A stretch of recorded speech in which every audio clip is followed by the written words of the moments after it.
ఒక మంచి కథ విందాం. రామకృష్ణుడు భార్యా బిడ్డలతో సహా విజయనగరం చేరుకుంటాడు.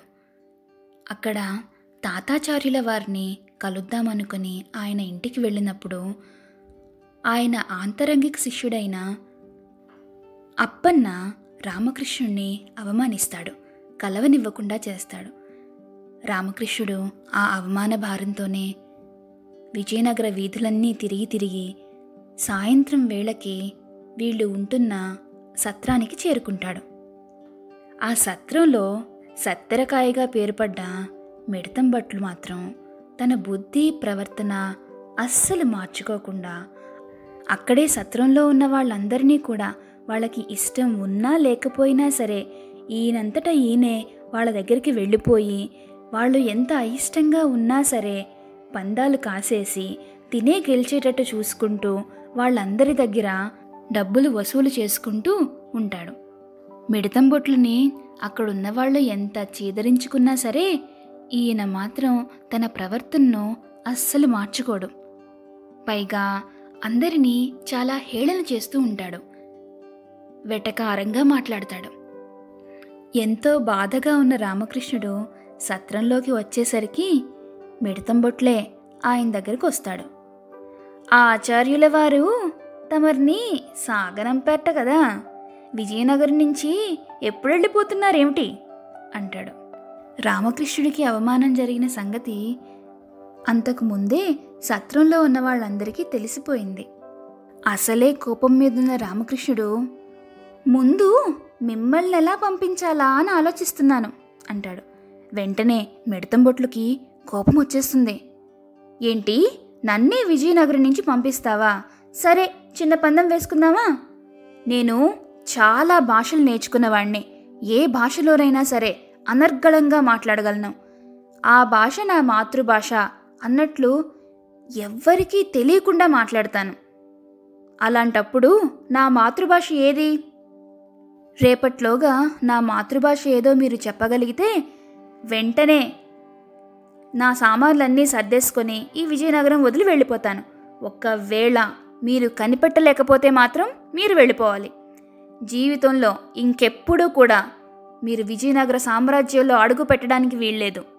విజయనగర సమీపంలో కూడా ఉండకూడదు. ఇదే పందెం. ఎవరు ఎవరిని సాగనంపుతారో తేల్చేసే పందెం ఇది. సిద్ధమేనా అంటాడు. రామకృష్ణుడు సిద్ధమే. నేను కనిపెట్టేసిన తర్వాత మీరు కాదంటే నిజమెలా తేలుతుంది? అంచేత మీరు మీ మాతృభాష పేరు మీ స్వహస్తాలతోనే ఒక పత్రం మీద రాసి దాన్ని మన సత్రం గుమస్తా గారి భోషాణం పెట్టెలో పెట్టి తాళం వేయండి. ఆ తాళం చెవి కూడా మీ దగ్గరే ఉంచుకోండి. అప్పుడే ఖచ్చితంగా నిజం తెలుస్తుంది అంటాడు. మిడతం భట్లు సరేనని ఒక పత్రం మీద తన మాతృభాష పేరు రాసి దాన్ని మడిచి అందరూ చూస్తుండగానే భోషాణం పెట్టెలో పెట్టి తాళం చెవిని తన దగ్గర పెట్టుకుంటాడు. ఆ రోజున రాత్రి చాలా సుష్టుగా భోజనం చేసి భుక్తాయాసంతో గుర్రు పెట్టి నిద్రపోతాడు మిడతం బొట్లు. ఆ సత్రంలో అందరూ పడుకున్నాక రామకృష్ణుడు ఆ చీకట్లో ఎలాంటి చప్పుడు కాకుండా మిడతం బొట్ల దగ్గరికి వెళ్తాడు. ఎన్ని భాషలు నేర్చుకున్నవాడైనా సరే భరించరాని బాధ కలిగితే తన మాతృభాషలోనే స్పందిస్తాడు. అది తెలిసిన రామకృష్ణుడు ఒక సూది తీసుకొని చక్కగా గుర్రు పెట్టి పడుకుంటున్న మిడతం బొట్లు పొట్ట మీద చటుక్కున పొడుస్తాడు. అలా పొడిచేటప్పటికీ అంతటి నిద్రలో ఉన్న మిడతం బొట్లు సురుక్కుమని తగిలి అదిరిపడిపోతూ మురుగా మురుగా చస్తిన్రా అని అరుస్తాడు. ఆ అరుపులకి అందరికీ మెలకు వచ్చేస్తుంది. చిక్కారండి మిడతం బొట్లు గారు అంటాడు రామకృష్ణుడు నవ్వేస్తూ. ఈ మురుగన్ గారి మాతృభాష తమిళం, కావాలంటే తాళపత్రం చూసుకోండి అని చెప్తాడు.